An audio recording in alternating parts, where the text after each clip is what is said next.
Thank you all for being here tonight.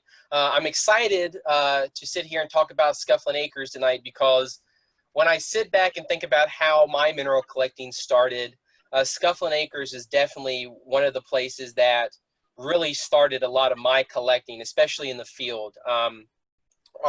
Mary and I were just talking before people got in here, and when my geology professor mentioned us getting into mineral collecting, one of the first places we went was Diamond Hill, South Carolina, but in Virginia, it was Scufflin Acres. And tonight I'm hoping that we can take some time to talk about the minerals of Scufflin Acres, the geology of Scufflin Acres. We're very fortunate, and I'm honored to have Mary Simpson here tonight, who is the owner of the property, to talk to us a little bit about the history of Scufflin Acres. So what are we going to cover tonight? Well, first I want to talk a little bit about this virtual event for those of you who have not attended one of our events so far this summer or this spring. You know, kind of why we're doing it, how that kind of all breaks down. Some locality information. This is just very basic and very general, but you know, where is Scufflin Acres in Virginia? For those of you who may be watching that are not in Virginia or at different parts of Virginia, just kind of showing you a little bit exactly where Scufflin Acres is located. I'm then going to hand it over to Mary and let her take some time to talk about the history of Scufflin Acres. You know, how did it all start? I think a lot of people will find that very interesting to learn about that. Then once Mary's done with the history, I'm going to just go into a very brief geology overview of Scufflin Acres and talking a little bit about some of the mineralogy and some unique little things that we found as we were digging there for Scufflin Acres. Again, I always say that I'm not a geologist, but you know, trying to give at least a basic overview, I think, is something that's really beneficial in trying to understand some of these mineral deposits and why we're seeing what we're seeing. The best part of tonight, of course, is the photographs, right? And I'm going to have a lot of photographs that are not just going to be cleaned up specimens, but a lot of photographs from the field, a lot of in situ photographs of the veins and the deposit itself. So we'll go over a lot of those and just have some discussions around photos. And then for people who've collected a Scufflin Acres, there's two things that always kind of come to the front of everybody's mind. And that's that Scufflin Acres is known for having very dark amethyst. Now there is lighter amethyst that are found there, but dark amethyst is the common thing to find. And so why is this amethyst dark? And when, you know, how does it form to look, you know, darker than some of the other amethysts that we're used to? And then a lot of the crystals, or not a lot, but most of the crystals here deposit represent this thing known as a Cumberland quartz. And so we'll talk just briefly about what the Cumberland is and how it's represented here at the Scufflin Prospect. And these are just two things that when we think about localities in Virginia that have amethyst, these really pull Scufflin Acres to a different level and make it very unique. So when people find a specimen and they say, you know, how can we identify where this comes from? These are two indicators that kind of help in making that conclusion. And for people who may be watching this at a later date, or people who are getting into the field or wanting to get into collecting, I just have a few brief tips for myself on, you know, how do we collect quartz crystals? What's some beneficial things to do while you're out in the field to preserve the specimens so they don't break? Because especially situations like Scufflin Acres where sometimes the veins were very close and not so open, you want to be very careful when you're extracting them. So I'll talk a little bit about that. And then we're going to have some time for questions and answers. So you're more than welcome to ask Mary questions and myself questions. We're more than glad to go over some of those. Like I said in the email, though, and for those of you that followed us on social media, please be respectful that we ask that tonight we're here to promote Scufflin Acres, to talk about the locality itself. So current things around some of the logistical stuff about reopening and those different things, we would rather wait to have those questions answered when it's official and at a later date. So tonight we're just going to be focusing about the location itself. And any of the photographs that you see tonight are going to be by the Virginia Mineral Project, unless I otherwise state. So the specimens I've taken photographs of, a lot of them are going to be in the field, are going to be years ago when I started getting into collecting, so they may not have measurements. You're going to see my fingers like here to the right a lot, but they're going to be some really cool photos. And this right here is one of my favorite pieces that I ever collected at Scufflin Acres, showing that very dark zoning, which is really interesting, that we'll talk about a little later. So why are we doing these events and kind of you know, why has this been something we wanted to do? Well, when COVID-19 hit earlier this year, we felt it was necessary to still be able to provide virtual options for mineral collectors and for people interested in minerals in general, not just for Virginia, to stay engaged. And you saw this across the country with different organizations doing virtual programming. And so over the last couple months, we've been hosting speakers for virtual presentations on Virginia mineral localities. And the goal here is for us to preserve and to promote Virginia mineral mining history. You can actually find several YouTube videos currently up on our YouTube channel regarding Rutherford Mine, the Saltville Quartz Crystals, the Alla Cooper Mine, Richmond Vivianite. And these are just a few that are up on YouTube. So if you're interested in looking at those, you want to check that out. Our presentation tonight is being recorded, so we will be able to put this up probably in 2 weeks after. But this presentation will be up for those who aren't able to attend tonight and will be able to view at a later date. We don't have any events right now on the speaker series for July, but we'll probably be starting back up in August. We wanted to take kind of a month off break, so stay tuned for that information. And then the Virginia Mineral Project, as many of you may have heard of or kind of we've talked a little bit about in our other presentations, Scufflin Acres will be in the publication that I'm working on for those classic localities in Virginia. I mean, although Scufflin Acres doesn't have, you know, 80-year history or as a mine or as a quarry, it definitely has had a huge impact on mineral collecting and has been a very important place over the last 15 years for the community to be able to go to. So we think it's very necessary to have when we're talking about some of our mineral localities in Virginia. And then just the last thing is we have a new Friends of Mineralogy chapter in Virginia. So if you're interested in minerals, you're interested in things like what we're doing tonight, we will be hosting all of our meetings this year virtually due to COVID.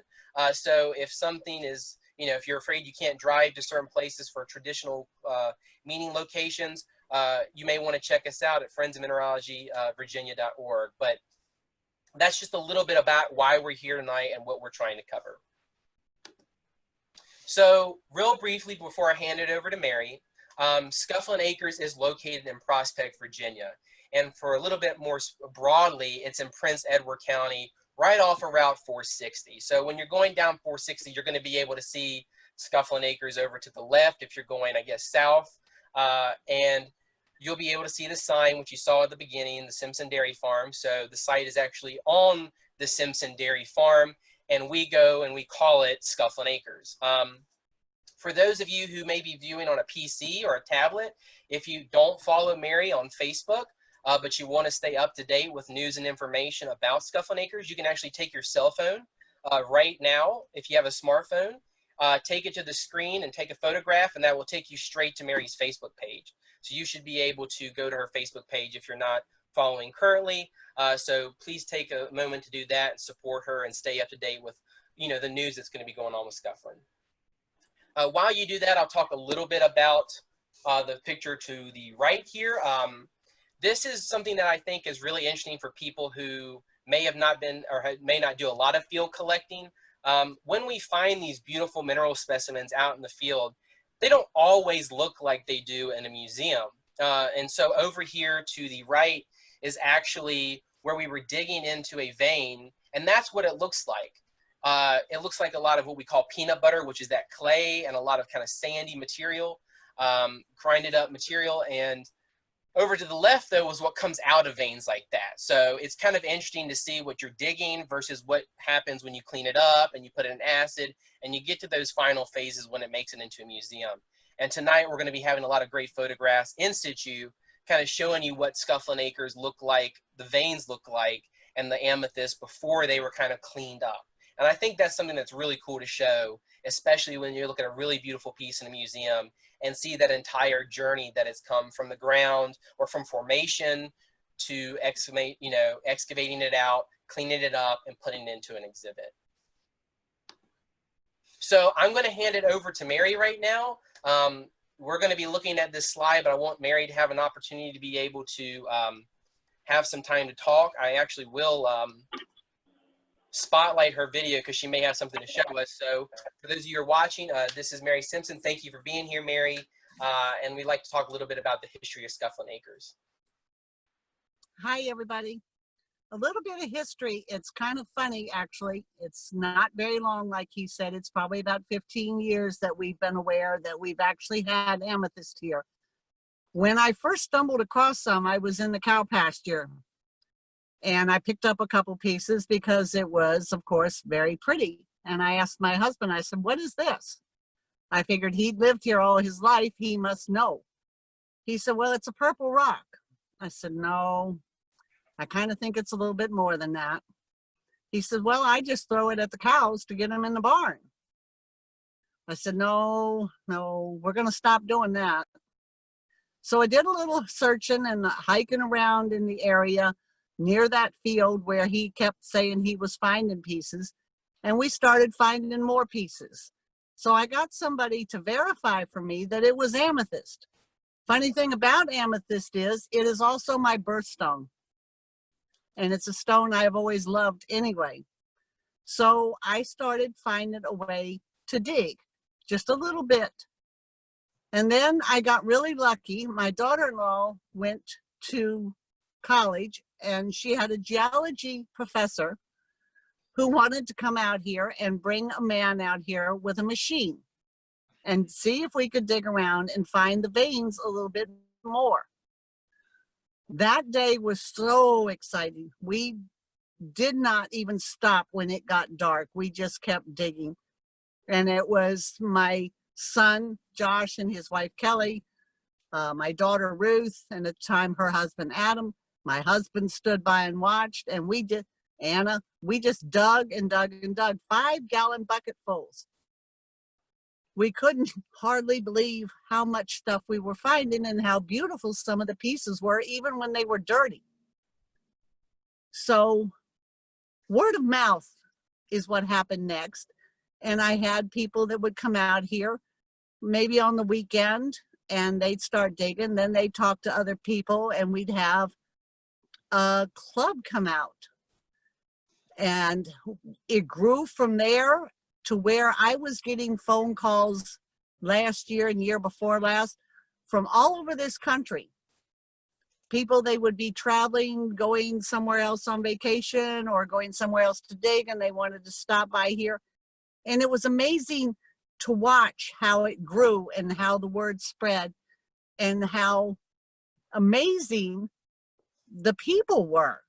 You meet some of the most astounding, amazing people that come out here to dig rocks from every possible area of life.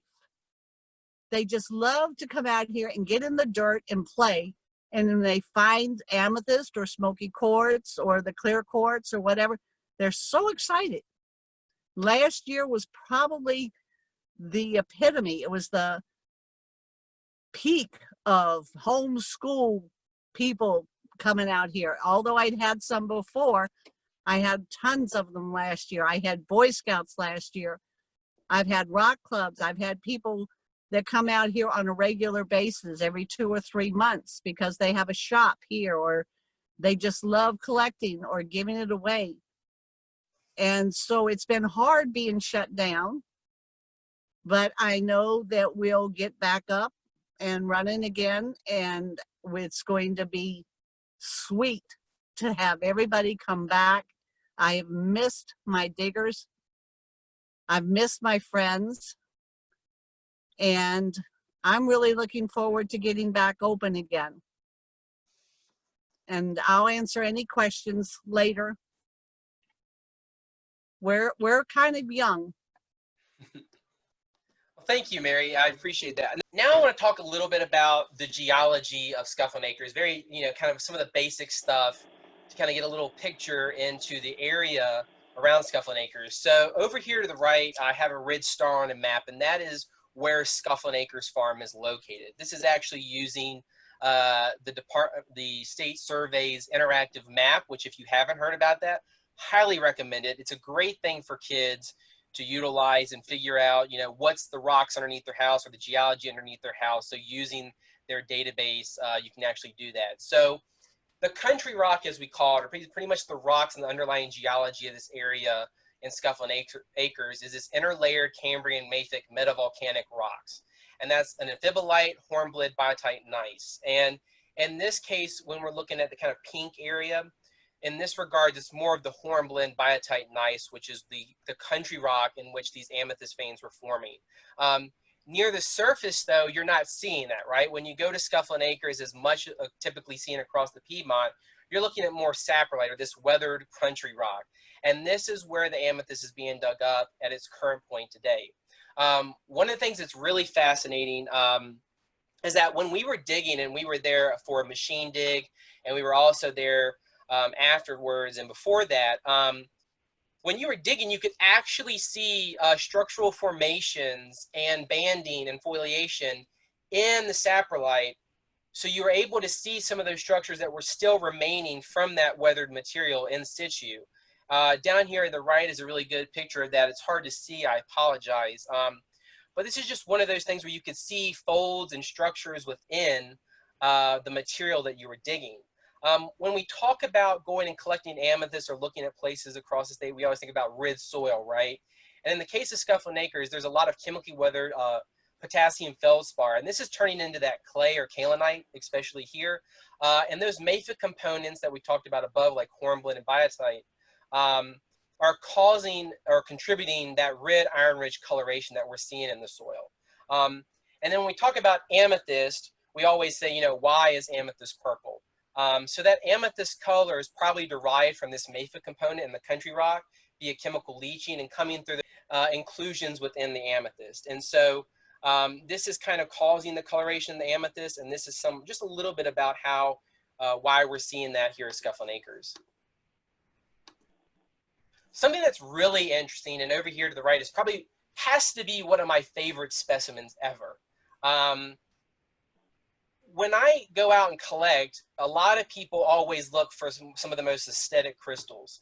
And my friend Alex and I, when we were digging at Scufflin Acres years ago, we also kept specimens that had a lot of really interesting geology or interesting mineralogy. They showed things that, you know, they may not have been the most aesthetic pieces, but they kind of told a story about how they formed in the deposit itself.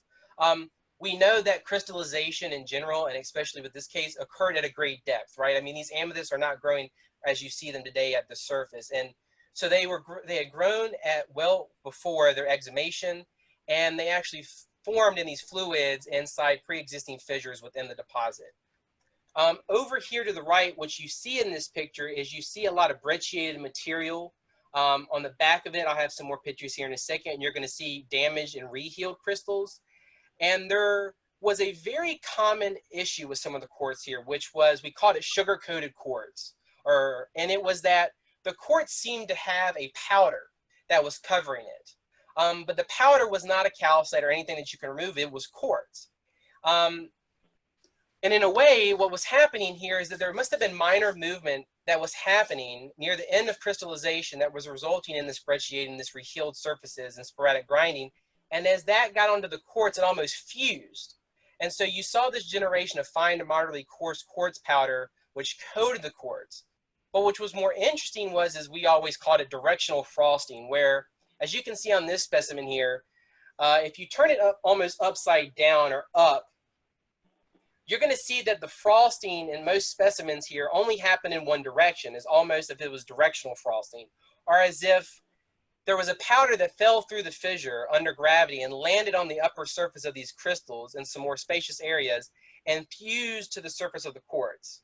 The surfaces of the amethyst here are fascinating. I couldn't get, you know, incredible pictures under a telescope or a stereoscope to show those surfaces, but they're insane. I mean, a lot of the crystals here have this very etched, weird surface with fused quartz. And sometimes that made the more aesthetic specimens hard to find. You know, you had this kind of coated surface or this sugar-coated quartz, and it was difficult to clean off. You could use like a really nice textile cleaning gun that would get some of it off. You could also try to put it in acid, oxalic, but it didn't always remove it from the surface. And we'll have some more pictures here showing that. But all of this really resulted in a lot of Scufflin Acres having a matte finish or a rough surface, and that was very distinctive for this location. But not all specimens presented this coating, and we're not sure why this is the case. Maybe they were in an area where it was not getting that environment that was causing a lot of this to occur. But again, most of the specimens here had this kind of coated surface, which is really interesting when we were digging these crystals.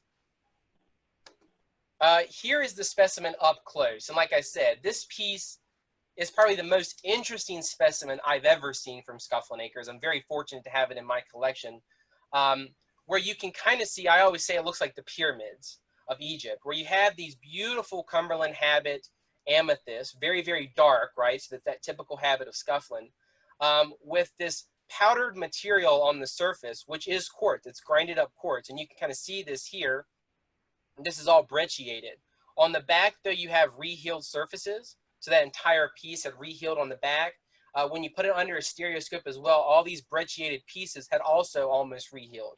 So some of them were double terminated. You had almost rehealed faces all around this piece. So there's really no damage to this piece. It's just geologically interesting and kind of tells a little bit about what was going on at Scufflin Acres before, you know, today when we're able to dig the crystals. Here's some other specimens that were found at Scufflin Acres. These are the darker amethysts, which we say are more common. So if you're going to go to Scufflin Acres and collect minerals, you're going to be finding more dark amethyst than you are the lighter amethyst. Over here to the right, you can see there's these little pieces. Now they're not druzy quartz. They're not, you know, crystallized on the surface. They're just rough pieces of coarse to fine grained quartz that has been fused to the surface. And if you look here, even though you see these white spots, you can see that the entire surface is matte and it has this weird coating all the way over the surface. And it just looks like someone has sprinkled, you know, flour over top of it. Over to the left, here's a really cool specimen. That was one of the bigger plates that we found in 2015. And here at the bottom, you can see most of the crystals aren't damaged, but there are some spots here that do have, you know, broken faces. But when you look at them, when you clean them up, they were all healed. So a lot of the specimens here are broke. You talk about matrix pieces, you know, finding good plates. That was difficult in 2015 when we were digging. A lot of the pieces had already broken off and rehealed on the bottom. So you found a lot of clusters more so than you did find nice plates. But here, when you're digging it up, it's hard to see any of that when you're digging it before you clean it up. These are two other really fascinating pieces from Scufflin Acres. These are a little lighter, but they're still dark. And then you can see when you put it in water, right, specimens sometimes look a lot better than they do when they're dry. And people always say, have you oiled it or is it wet when you took the picture? But here you can see again that there's these surfaces. But on this specimen to the right, you can see that they're almost all on the left side. On the right side, you don't really see that coating, but on the left side, you do see that coating. Here you can see this piece is almost bent on the left, and there's some really cool brecciated pieces down here that are almost rehealed. That entire piece on the left is actually rehealed on the back and has kind of small quartz druzy faces all over the back, which is really interesting. This is fresh from the field, so this is what it looked like when you were digging them out. You pulled it out of the ground, and this is what you were left with. You can see there's a lot of cleaning that has to occur here, but there's also a lot of potential. Over to the left here, you can see that there's a nice, you know, large Cumberland habit. It has some oxidation on it, so you had to put in oxalic acid to clean it off. But when these dried up, you really notice that matte finish. And when you put it under a stereoscope, you really got to see the surface and look at a really, really wild look at some of this grinding that had happened and sprinkled over top of some of these quartz crystals. So yeah, these were two specimens that hadn't been cleaned up, but kind of show you what it looked like when we got them out from the field. Now, a textile cleaning gun, for those of you who may not know what that is, it's not really meant for mineral cleaning. It's meant for cleaning up graphic designs on shirts, but you can get them on eBay. But there's enough pressure in some of those textile cleaning guns that it will remove some of these quartz pieces or this kind of sugar-coated pieces on top of the amethyst off. So you can clean them up a little bit. You're not going to get them fully cleaned up, but they will do some work. So putting in acid, cleaning up with a textile cleaning gun is probably going to be the best way to clean up some of these specimens. And then here's another picture showing, again, this specimen that has that weird surface where it's just dripped over like this frosting or flowered-like surface. And then you also find lighter amethyst at Scufflin Acres, and those are really, really pretty. My friend Alex has the piece over here on the left, which is a beautiful, beautiful specimen. I always think when I show this picture, everyone's like, it's so pretty, like this is really, really great.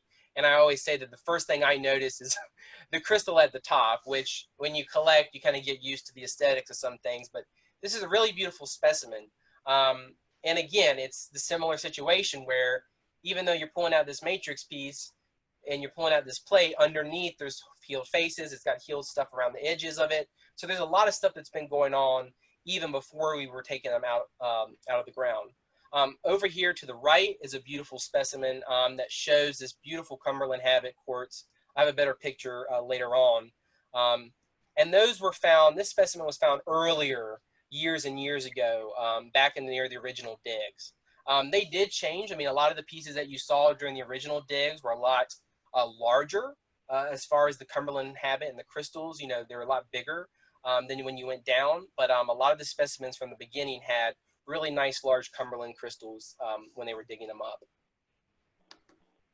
up. This is really cool. This is kind of showing you, again, that transition from digging them to taking them out of the ground, clean them up just a little bit, and back home. And here you can see that although it dries dark, you put a light behind it, it's really pretty. It's really, really purple.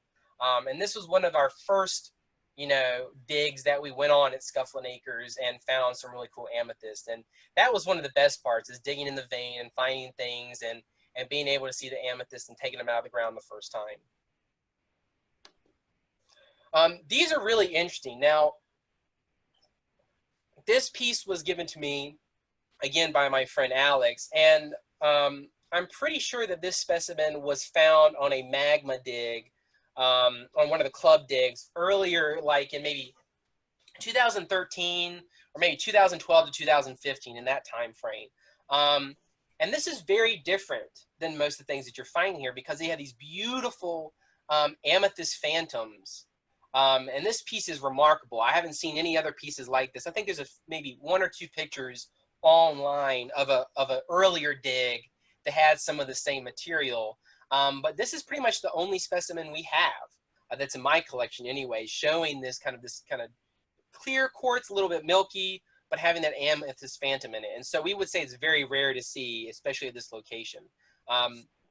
That's one of the best parts about Scufflin Acres. The more that we went back, the more new things that we discovered, the more things that we found and noticed, which is really, really interesting.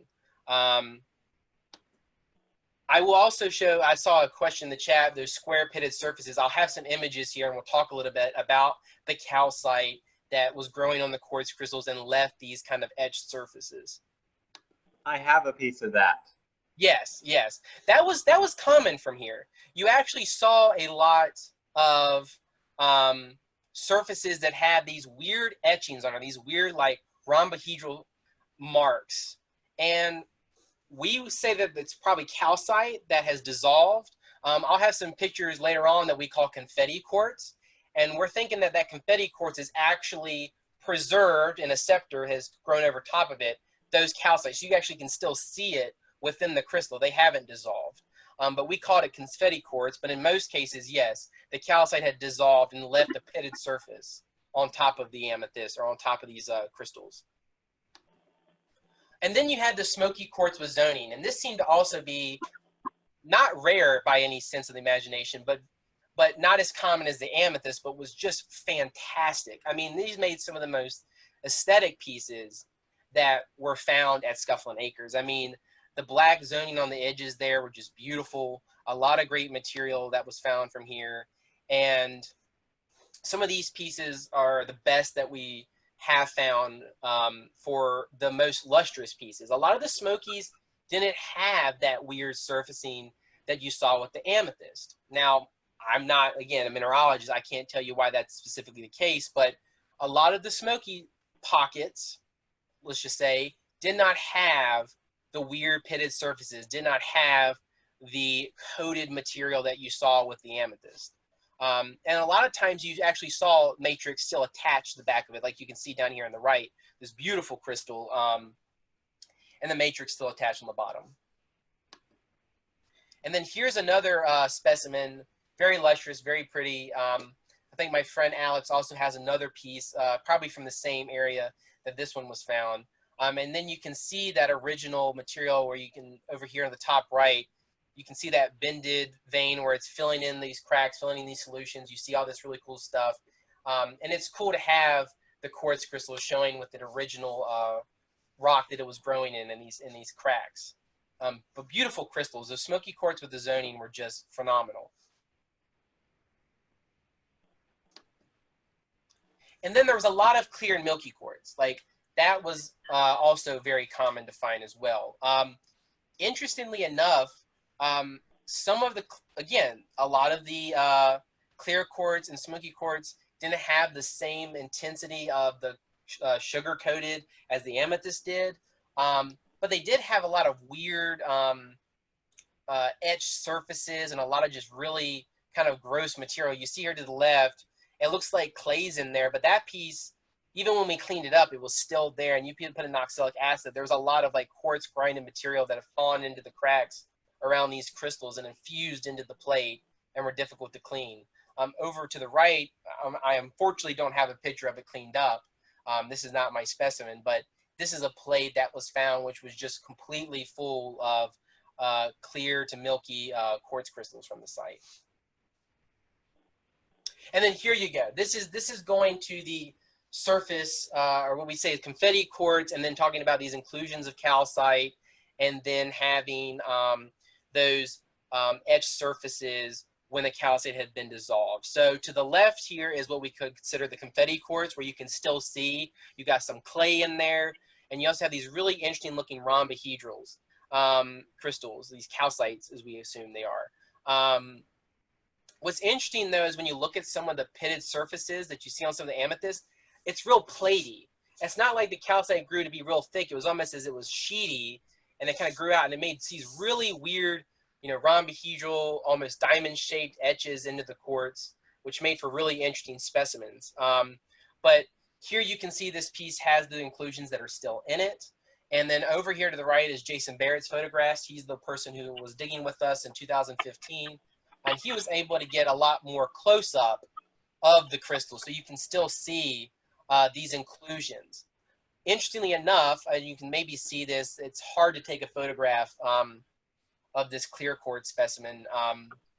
But the reason that they're still there is that most of the specimen or crystals here have scepters on the top. So most of these clear points that you see are scepters growing on top of the quartz, and that has preserved that underneath layer of that calcite. Everywhere else it's, you know, dissolved away, but the scepters have actually been able to preserve where you can still see these calcite inclusions. And here on Jason's photographs, you can actually notice that, which is interesting. Someone asked the question, you know, why do we think it's calcite? That was just some of the preliminary stuff that we talked about. We don't have, again, exactly that it's calcite. That's just something. We also looked into dolomite or different things like that.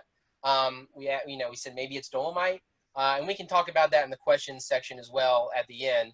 But we don't know. We just assumed it was calcite. You know, I'm not trying to make full conclusions, assumptions there, but it was just something that was interesting. You saw a lot more etched pieces than you did these confetti quartz specimens. I think there was probably only one little area that produced, I want to say maybe 15 specimens that actually had what we would consider this confetti quartz, where you could still see the internal inclusions. Everything else from the locality was just etched surfaces. No longer had the calcite been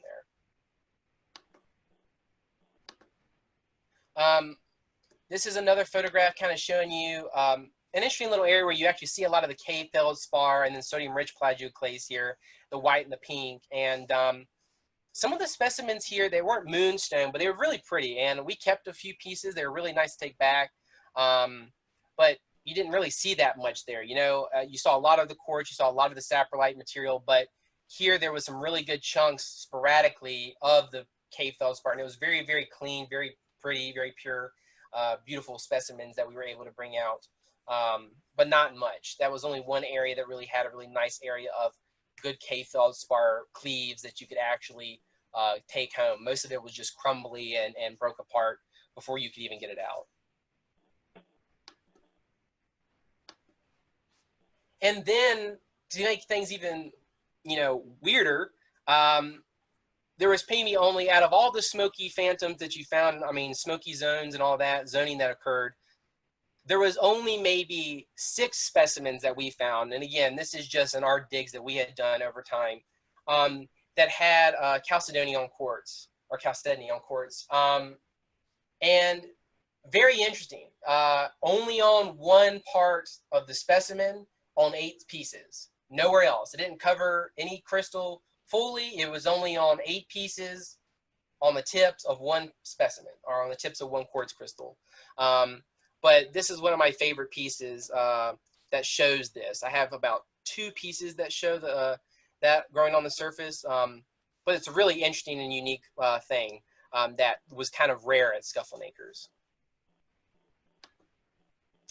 This is a good before and after photograph. I used to always share this one on Facebook and on Instagram, kind of showing you what it looks like when you pull it out of the ground and what it looks like after you find it.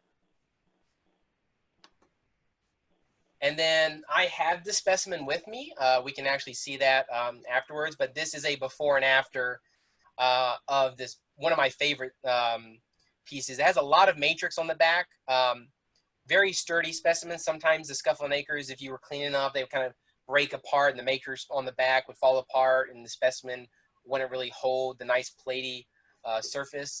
But this is one of the really nice pieces that shows that really, really dark amethyst. You can see over to the left, though, when it has the clay around it, it looks a lot lighter. It looks really different. But when it's cleaned up and when it dries up, it's really dark, which is really cool. And then you can also see here that there is zoning still occurring here. So you can see these kind of black zoning on the tips there growing in this specimen. I wouldn't call it rare, but it was something that we kind of noticed after several digs, and we didn't really find much on the 2015 dig, was clear scepters that were growing over top of the amethyst. We didn't pull that many specimens out in our digs, but they were still prominent enough to notice every time we went there, maybe finding 2 or 3 every time. And then this kind of talks about the different generations of quartz that was growing. So you had this first generation, which was the amethyst and the Smoky quartz forming. The Milky quartz, as we talked about, the Confetti quartz also had scepters on it, right? And so you had that first generation grow, then you seem to have this second generation where you had these scepters that were capping over top. This was occurring, I'm assuming, around the same time that this calcite or dolomite or whatever was being, was growing on top of the surfaces. And that's where you see them getting covered and stuck inside. Thus, when they dissolved on most of the crystals, they're still left over and preserved. And then the third generation, even on top of the scepters, sometimes you had these flowers and toppers. And so you would have a scepter, and then on top of the scepter, it would be this beautiful little quartz flower, this little cluster that was growing on top. And then around this time, that calcite was commonly again dissolved and etched marks were left on the surface. I don't know if you can see here in the middle piece very well or see my cursor, but right there is a weird, one of those little rhombohedral things or this kind of etched surface that looks really interesting here in this quartz scepter. And then here's one of my favorite pieces on the left, and one of my specimens that shows a really nice scepter growing on top of the quartz, real clear compared to the amethyst. And then here's that beautiful quartz flower over here to the right, growing on top of the amethyst, which is really, really pretty. Very small, they never got that big. We did find some little quartz clusters on the clear quartz and on the Milky quartz, but these were really pretty when they showed up on the amethyst because it gave a lot of nice contrast, but beautiful specimens. I don't know if you can see it that well, but it's something that I was never even thought about or never even noticed.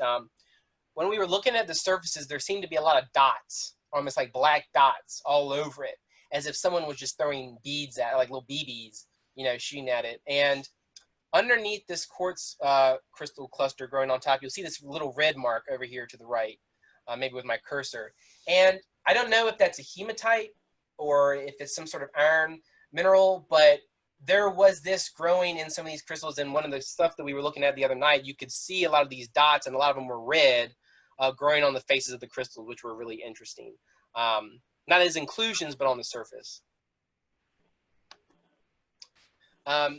This was also something that we faced a lot when we were at Scufflin, which was the veins never really opened up in some places. You know, not all of the veins had enough space to actually form beautiful crystals and spaces to actually preserve these crystals. So at Scufflin, you'll find a lot of what we call, you know, not a technical term by any means, but we call them zipper veins, because they look like zippers, where you could literally see them. They grew together, and then you could take them apart or unzip them, and you would find the amethyst or the quartz growing into one another. And they never really formed a crystal. They just kind of grew into each other on both sides. Great for tumbling, great for people who want to do stuff like that. But for specimens or for aesthetic, not so much. Here you can see where, on the right, that a lot of it had been kind of sealed together, but there's still some space. So you can see where the vein kind of came together, but it also left some space for these amethyst crystals to grow right here. So these were common to find where you didn't actually have a lot of open space. This is really cool. I try to, even in the midst of all my excitement digging, take the time to get in situ photographs of the vein. Just not for purposes, you know, coming back at a later date to look at it or research it more, to think about it, but just so we can preserve it. Here you can see we had dug out, this is, you know, a quartz vein. You can see almost like a pocket here where to the right you can kind of see where it's fused together. It's kind of like a V shape or a mouth. And I kind of would wrap back around in this little pocket here, and the amethyst was growing. All of this amethyst right here was detached from the back of the rock that it was growing on. So all of it was rehealed on the back. And instead of getting nice plates, you just got small little clusters with rehealed backs on the bottom. And then this is that peanut butter, right? That's the stuff that we love as mineral collectors, to find that peanut butter, that clay that seeped into the pocket, to the veins over the years as things are weathering. And you have these beautiful quartz crystals, or amethyst in this case, you know, in the pocket, waiting to be extracted. They look dirty as all hell. You can't even tell what they look like right now, but this is probably one of my favorite type of photographs to take before you take it out and clean it. To go back to the surfaces being all kind of frosted over, or having that sugar-coated surface, when you were digging in some of the veins, you noticed that the clay had a lot of quartz shards, which could happen anyways, but there's a lot of more sandy consistency, and you can kind of see that a little bit in here. I don't know if that is, you know, the quartz that had kind of grinded up and got into the pocket and you know, introduced itself into the clay, and that's some of those, you know, grinded material. But a lot of the times the veins that had a lot of sugar-coated quartz were also covered in clay that had a lot of more gritty material within it, which was interesting. It wasn't just pure, you know, nice peanut butter clay. Here are two other photographs of the amethyst. I like this one over here to the left because it kind of shows you a cross section, you know, down here at the left. Right here, the one that I'm kind of circling around here in the middle over to the left, that is just a tip of an amethyst that is completely broken off, rehealed in the bottom. It's kind of floating in this clay in the pocket. So when we extracted it, all these crystals that you see on the left here, none of them were attached to the matrix. They were just kind of floating in this clay material. Over here to the right shows you that back wall, you know, that original deposit, and then you can see the quartz kind of growing outwards. And so that was easy. You know, we were basically just putting our, you know, wooden pry bar, you know, our pry bars, our wooden or shish kebab sticks is what we used a lot here to make sure you didn't damage the crystals. But easy to extract at this point, very, very easy. But I thought that was a really cool picture to kind of show. You can see a clear distinction between where the quartz is growing outwards and the back plate where it kind of broken off and then rehealed on those surfaces. Here's some more photos in situ showing you, as we're digging out the amethyst, what it looks like, you know, from the vein perspective, looking at it as we're digging it out and pulling out these pieces. And again, if you look over here to the right, you'll see darker spots, and these are amethyst crystals, but they're not, you know, they're not almost pointing each other plates, you know, in the matrix. They're just kind of all jumbled up in this mess, this little fissure here, and you're just pulling them out, and they're all rehealed. They have all these weird faces to them. They're all kind of broken off already and have healed. And you can kind of see that material in the middle is there's a little bit more grainy. It's a little bit more sandy than the surrounding rocks.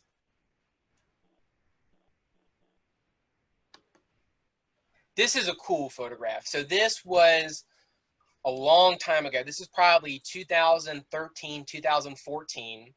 And we went to Scufflin Acres, and a vein had been exposed.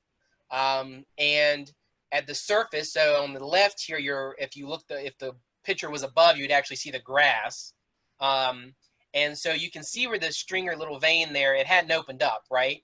But as you kept going down and down and down, and eventually get to the right photograph, it opens up. And that's the coolest thing ever, to see how these veins are so intricate, and they open up and go back and open up and go back. They're not all, you know, open and spacious. And so this is the exact same vein from left to right, going from top down to the bottom. And you're seeing where it's very, very tiny at the top. Everything's like a zipper. And then you get over here to the right where you're finding big chunks of amethyst that are, you know, have a lot of space to grow. When we first started digging there, sometimes we thought, are they smoky? You know, they like dark, just black, you know, quartz. But it's amethyst. It's amethyst. It's just really, really, really dark amethyst. But this is a cool piece. And you can see that people were trying to get around the edges, around both sides. And that's a good way to extract a vein. You want to get around the sides of it and then pull it apart rather than, you know, grinding the quartz crystals together. Because if they're in there like teeth, you know, they can chip off each other if you're trying to put too much pressure on the vein itself when you're extracting them. And then this is one of the last pictures that I have as far as the specimens go. But this, to my knowledge, just with the luster, just with the quality of the quartz crystals, no damage on it, is the best recorded specimen that I know of that has been discovered from the site in the last, you know, 8 years. A beautiful piece, very, very dark amethyst, beautiful luster, no surface etch, no sugar-coated material on it, very, very pretty piece. And then that's it cleaned up. Very, very incredible specimen. This was collected in 2015. It was actually sold this year at Tucson to a collector in Northern Virginia. And transitioned. The person who owned it previously lived up in northern U.S., I guess, not far from New Jersey or something. But this specimen is probably the best recorded piece that I know, that I photographed at least, with no damage, with beautiful lustrous crystals, just a high quality piece. So this is the, you know, the embodiment of, you know, Scufflin Acres. This is probably the best specimen that we have, and large, and great quality, and the matrix not crumbling, so it's very sturdy. So the last two things I want to talk about is, you know, the dark amethyst and the Cumberland habit quartz. You know, everyone used to always say, you know, why are the amethyst, the Scufflin, very, very dark? I mean, if you look at them, sometimes you think they'd be smoky, you know, if you're thinking of a dark, smoky quartz crystal. But, you know, natural radiation in that deposit and the K-Feldspar is causing this irradiation of the quartz and darkening of the color of this amethyst, making it very, very dark, almost smoky, even though it's a smoky amethyst, which we used to always call it smoky amethyst. Probably not the most technical term, but that's what collectors were calling it at the time. You commonly see these smoky quartz and crystals and pegmatites, but in this case, you're finding these really, really dark, dark, dark amethyst in the deposit. And then the Cumberland habit itself. So Cumberland habit quartz is a very unique habit. You know, it's defined as a pseudohexagonal crystals that have a very small M face or M prism, or they lack that face altogether. And if you can look down here at the right, you see that. So that M face is going to be, you know, the one in the middle if you're capping it, or you have like a double termination. But it's almost missing here. Very, very either not distinct or you're lacking it. Some people would, you know, improperly describe them as like a beta quartz, but it's not a beta quartz. You see the Cumberland habit from Northern England, pretty much where it got its name. That's where a lot of specimens you see with hematite inclusions. But what we see here at Scufflin Acres is a Cumberland habit. It's nothing more than that. But it's a very interesting habit. It's very unique to this location. I can't think of another locality in Virginia that really has a nice representation of this Cumberland habit, or even has a Cumberland habit forming here. So really interesting to note. And this piece down here is in my collection, and I would assume this probably came just from the way that the people were digging, from the same area that really large piece came out of. There was a little zone that all these really nice pieces with no damage, with no, matte finish, with no, coating over it came out of. And this was some of the pieces that came out of that area. And then here's another picture of a specimen from many, many years ago, but it's again showing that beautiful Cumberland habit there. And you can see this is really, really well defined in this piece. So tips for collecting quartz crystals. Again, I always say these are my tips. Everyone has their own tips. People can talk about it, here after we finish this slide, about what are some of their tips at digging at Scufflin Acres. I always say that it's best to use plastic shovels and hand rakes, especially if you're getting really close to the vein. I mean, you can use your shovel to get near it, but once you start getting closer, you want to get more precise. You want to be more careful not to damage things. And so I always say you can go to your local hardware store or your Walmart and buy like a $1 Fiskar or something. And that will be perfect for being able to remove and get closer to the vein and make sure you don't damage. On days that it's really, really dry, that's going to be more difficult, right? We also use shish kebab sticks, or very small wooden sticks that will cut, or like maybe chopsticks are great. Maybe cutting them into a point, or shaving them into a point. They're great to use to get into the vein, get some of the clay off, open things up, and not do any damage. So that's a good tip for those that are collecting quartz. Surface collecting is always a big thing at Scufflin Acres. I mean, over here you also see a big pile of tumbled quality amethyst that you can, work on and stuff like that. So after heavy rain, that's a great time to go collect quartz crystals and look at the surface and see what's been exposed. It's a great time to go collect. Never use metal brushes and tools to clean specimens, because you can actually damage the crystal tips.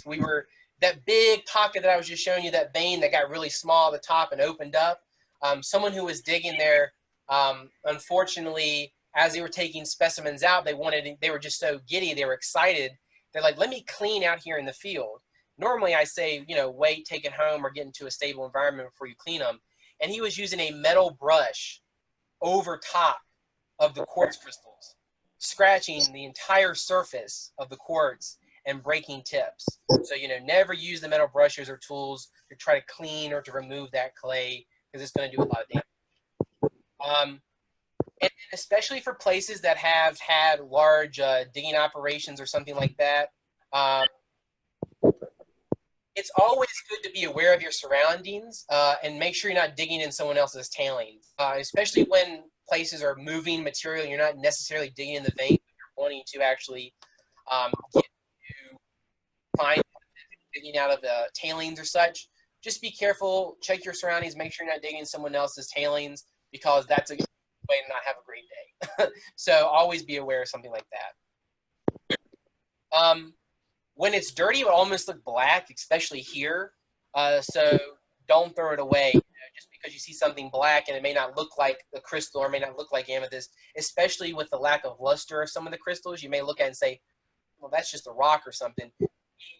Look for faces, look for stuff like that. That's always a great way to make sure you're not throwing something away, because it is very, very black. It doesn't look like a purple amethyst when you're digging it. And then I always say, as a rule of thumb for myself, I know people get excited. I always carry